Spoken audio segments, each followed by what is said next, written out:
Tech Sounds presenta Territorio Negocios.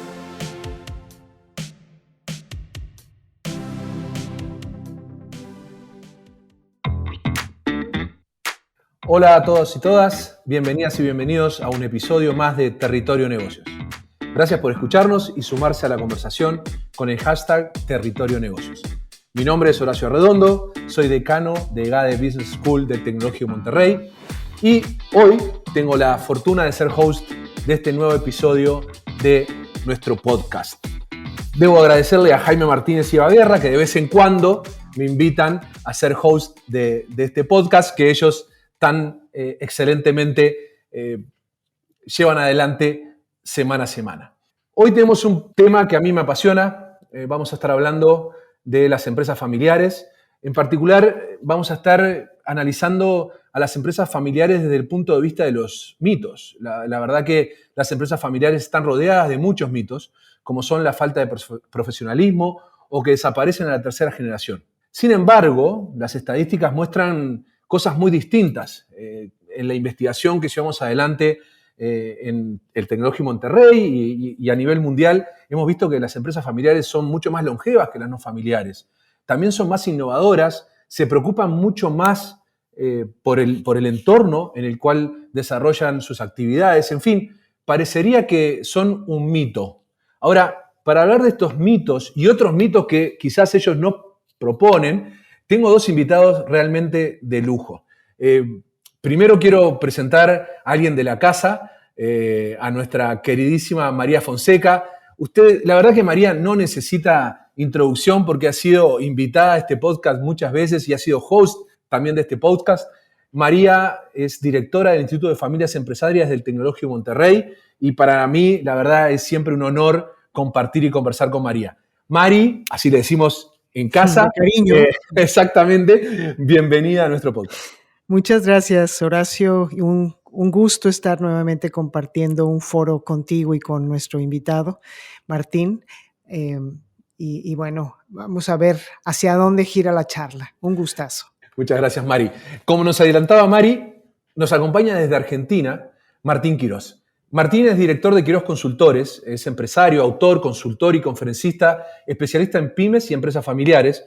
La verdad que hace muchos años que conozco a Martín y siempre que hemos coincidido en distintos foros es siempre un gusto conversar con él y aprender de todo lo que sabe de empresas familiares. Martín, de verdad, muchas gracias por aceptar nuestra invitación.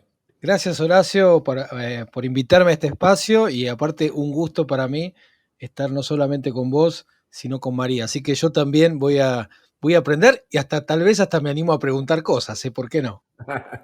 Genial. La verdad que les debo confesar que esta es un pelín conversación de amigos, así que espero que entiendan que va a ser muy descontracturada. A ver, para comenzar, una pregunta muy sencilla. Uno de los mitos más extendidos con los que nos topamos en cuanto a las empresas familiares tiene que ver, como les decía, con que no son profesionales, que desaparecen de la tercera generación. ¿Qué otros clichés y falsedades, miren la palabra que estoy usando, sobre la empresa familiar están más arraigados? ¿Qué nos pueden decir ustedes de los datos, de su experiencia con respecto a esos mitos? Y si les parece, partimos por Mari, a ver qué ideas nos puede compartir. Claro que sí, Horacio. La realidad es de que lo que caracteriza a las empresas familiares, yo diría, es lo heterogéneas que ellas mismas pueden ser y que pueden dar testimonio. Entonces, ponernos de acuerdo en si es verdad que son o no más longevas. Yo siempre digo, a ver, dame una lista de 10 empresas no familiares que tengan en su haber más de 100 años en los mercados.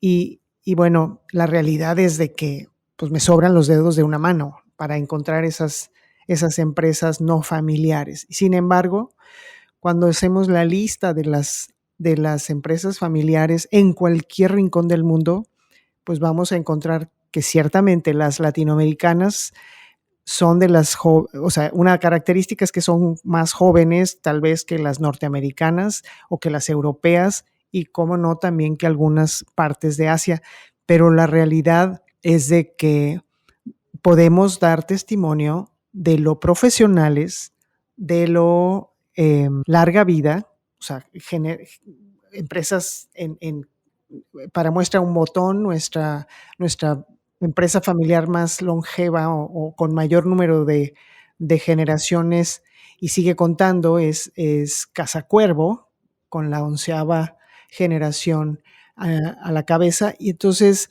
pues esos clichés o mitos, pues claro que los podemos desmitificar, pero no solamente eso, sino debemos dignificar a la empresa familiar, porque definitivamente lo que sí o sí son motor del desarrollo y del bienestar, no solamente de las comunidades donde operan, sino de toda una economía.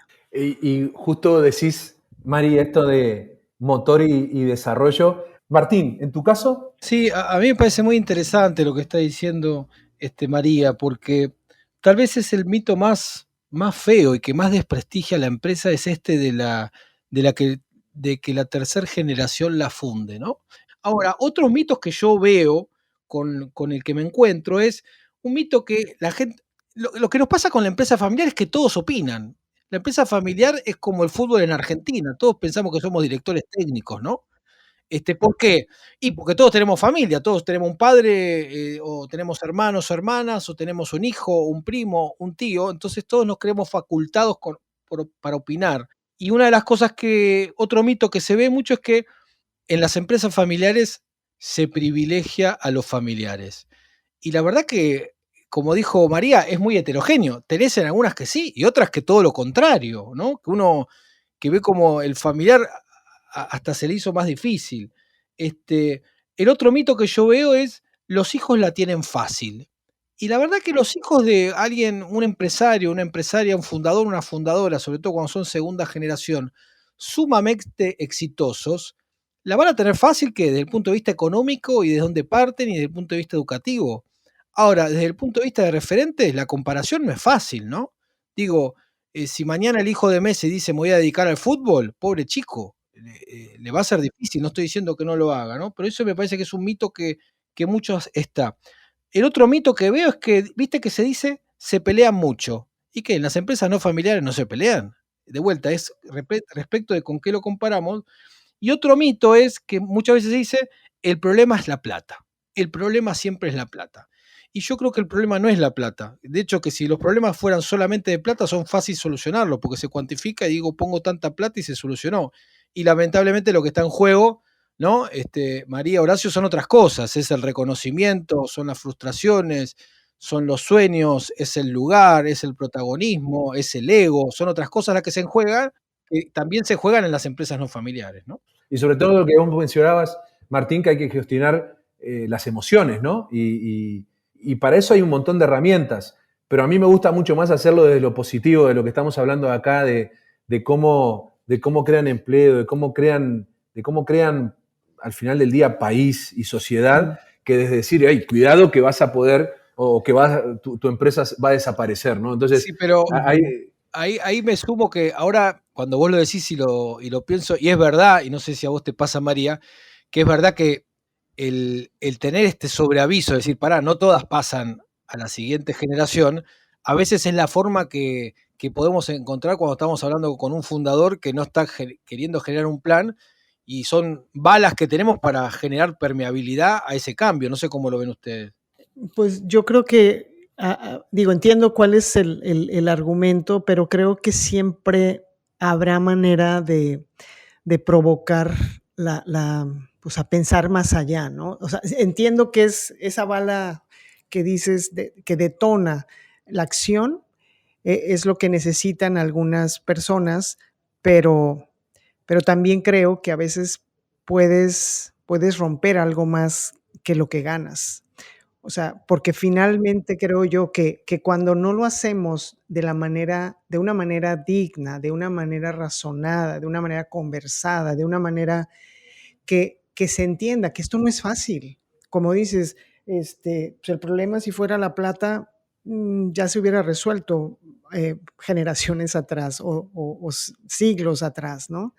El problema o el reto, más que problema, es cómo trabajar todos los subsistemas que viven en esta familia empresaria o empresa familiar que es tan importante, no solamente la generación de riqueza, sino el impacto social, la incorporación de las nuevas generaciones, el desarrollo y educación de cada uno de los familiares como no familiares, es decir, hacerse cargo de un sueño, como decías, Horacio, y eso va de un trabajo heroico, no de algo fácil que dices, pues, pon atención que si no te va a cargar el payaso, Va a decimos venir el acá en cuco, va a venir México. el cuco. Exacto, exacto. Me Aquí, gustó, me gustó esa idea del trabajo heroico. Ahí, así que los que nos están escuchando, recuerden muy bien ese concepto que nos deja María. Otro mito en la empresa familiar es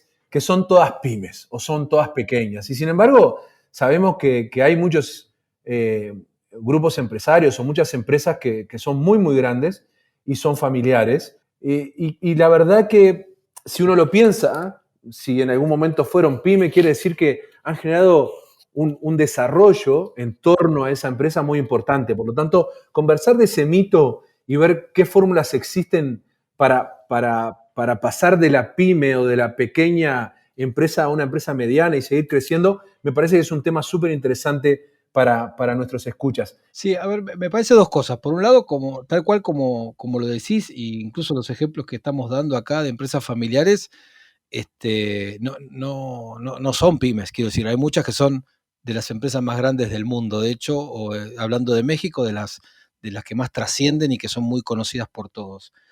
Pero sí, también me parece que es como que cada empresario, cada empresaria, cada familia empresaria. no, estoy muy de acuerdo con esto del crecimiento del que habla Martín. Sin embargo, yo parto o partimos desde la pregunta, y tú lo decías hace un momento, ¿qué, qué es esa trascendencia para los fundadores o siguientes generaciones?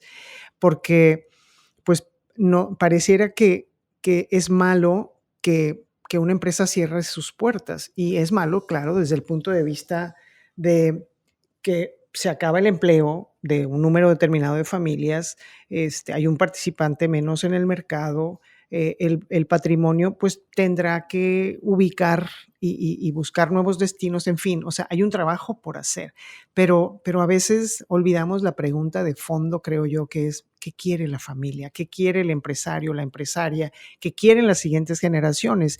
Incursionar en nuevas propuestas de valor, en nuevos modelos o fórmulas de negocio, y es válido, pero también es válido que no porque sean pymes tienen que trascender a través de la misma actividad empresarial. Entonces nosotros hablamos de esta visión a futuro, justamente de la característica que sí o sí debemos de identificar antes de cualquier trabajo es, ¿quieres hacer una transferencia generacional?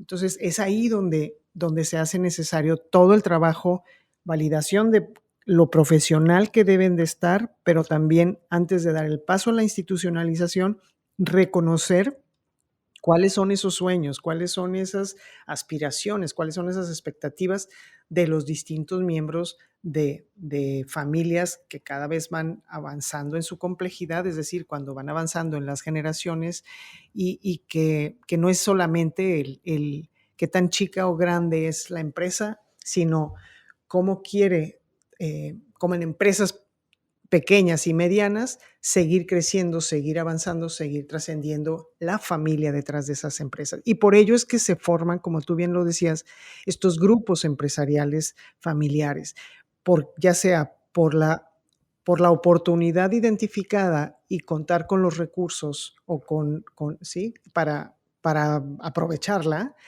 o porque fue una decisión planeada, no accidentada, de querer incursionar en distintos sectores, industrias o mercados. Entonces, la propia visión como familia abre posibilidades a la creación de estos grupos que puede ser conformado por empresas pequeñas y medianas y como grupo, pues es un conjunto de muchas unidades de negocio. Entonces, pues todo es relativo, pero sí no debemos asociarlo por ser pyme es familiar, porque Martín lo dice bien, él es experto en pymes y en empresas familiares. Entonces no son... Hay intersección, pero no tienen por qué ser lo mismo. Es correcto. Exacto. Ahora, otra de las cosas que uno escucha por ahí, que creo que sobre todo cuando se va haciendo como y ahí María usaba una palabra institucionalización, que a mí me gusta mucho más que profesionalización, porque institucionalización al final quiere decir ir como haciendo a la empresa más independiente del dueño en cuanto a la gestión, ¿no? Sin embargo, muchas veces se piensa que por la propia presencia del dueño o los dueños en la empresa familiar, esta no necesita procesos o estructuras de gobierno, de toma de decisiones, de espacios de conversación para tomar decisiones. En su experiencia, ¿qué tan importante es en la empresa familiar este proceso de institucionalización hasta llegar a un estado donde, incluso en el extremo, podríamos tener a los dueños tomando las decisiones más estratégicas en un consejo, para quienes nos están escuchando en el sur del continente, un directorio, ¿no? Y el resto de la organización. ¿Cómo han visto esto, Mari? Y después vamos con Martín. Sí, bueno, voy a ser breve, creo que ya nos estamos acercando al final de este episodio, pero yo utilizo incluso los dos términos, Horacio, porque para mí profesionalizar una empresa es dejar todo, o sea, establecer las reglas y procedimientos de gestión de todos los flujos, y tú que eres de origen contador, toda esta información que debe darle vida a la empresa, estas arterias, se tiene que saber por dónde corre qué, ¿no? Entonces, para mí eso es profesionalizar. Entiendo cuál es tu percepción, incluso desde fuera hacia lo que se usa a veces en México por influencia a veces de otras culturas, pero la institucionalización es justo eso a lo que tú haces mención, y es cómo le ayudamos a una organización, y esa organización es la empresa o la organización es la familia, y por lo tanto cada una de ellas, como parte de los sistemas a los que atendemos, necesita crear sus contextos, sus órganos, sus estructuras, sus mecanismos para tomar esas decisiones. Entonces, por supuesto, a veces cuando, ya sea a través de los programas educativos y formativos que ofrecemos desde el Instituto de Familias Empresarias, esa es una manera de sensibilizar a los miembros de familia.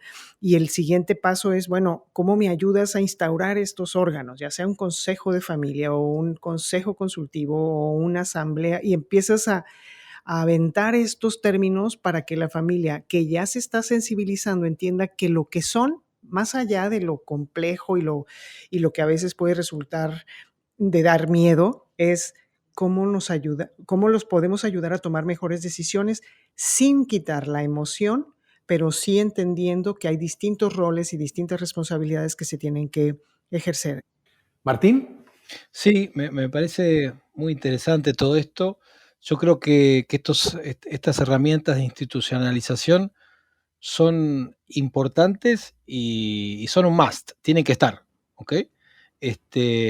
Lo que sí me quedaría también es, no solamente tienen que estar, sino que tienen que estar activas. Es decir, tener un consejo, un directorio donde la segunda, tercera o cuarta generación no se anima a levantar la mano o a hacer una pregunta y miramos todos al amo y señor que está en la cabecera, y en realidad lo único que hicimos fue un checklist de decir, esto lo tenemos, no alcanza. Hiciste un checklist, perfecto, y es importantísimo, pero el siguiente paso es, ¿lo estamos utilizando? ¿Es activo o está solamente en los papeles y en la formalidad? Digo, para que nadie se quede tranquilo, si es que no estamos utilizándolo con la actividad, el protagonismo que los integrantes se merecen, ¿no? Yo siempre uso el concepto, Martín, que cuando uno estructura, recién empieza y después tiene que empezar a perseverar, porque como que la tentación de volver al status quo es muy grande, ¿no? Entonces, la inercia, ahí la inercia del fundador es fuertísima. Es muy fuerte, exactamente. Y con esa frase, ¿para qué si ya lo veníamos haciendo? Bueno, pero hoy estás vos, mañana no sé si estás o no sé si estás con esa energía, y si no empezamos a practicar mientras estás vos, ¿qué va a pasar el día que no estés, no? Practicar, me gustó eso. Estamos en tiempo. Yo de verdad les digo, seguiría conversando con ustedes dos por mucho tiempo más, pero bueno, tenemos que dar fin a este episodio. Quiero así como resumir algunas frases que nuestros expertos nos compartieron que me parecen buenísimas, ¿no? Martín nos decía no siempre tienen que crecer, ¿no? Y ahí Mari decía, bueno, pero depende mucho de lo que quiere la familia. ¿Qué quiere la familia empresaria? Mari también nos trae esta idea del trabajo heroico que me gustó mucho y esta idea de educarse, y yo diría, para mezclar los conceptos de ambos, de educarse para animarse, ¿no? Y de verdad creo que ahí quedan como muchas ideas dando vuelta para que nuestros escuchas puedan reflexionar y animarse a este mundo de empezar a hacer de la empresa familiar esa plataforma para que la familia florezca y se transforme en esta familia empresaria que desarrolla trabajo, que crea sociedad, que empuja un montón de elementos súper importantes para que al final del día se desarrollen nuestra región. María Fonseca, Martín Quirós, muchas gracias a ustedes por estar con nosotros, por escucharnos en este episodio de Territorio Negocios, el podcast de EGADE Business School y la Escuela de Negocios del Tecnológico de Monterrey. Recuerden que Territorio Negocios forma parte de la barra de podcast de Tech Sounds y puede escucharse a través de Spotify, Apple Podcast, Google Podcast y Amazon Music. Muchas gracias a todos y todas y nos vemos en un nuevo episodio de Territorio Negocios. Si quieres conocer más sobre los sucesos de la actualidad política, te invitamos a escuchar Con su permiso. Estamos ante la batalla de política económica más importante de este sexenio. El podcast en el que nuestros expertos hablan sobre los temas más actuales de la agenda pública en México y en el mundo. Escúchalo en Spotify, Apple Podcast y Google Podcasts.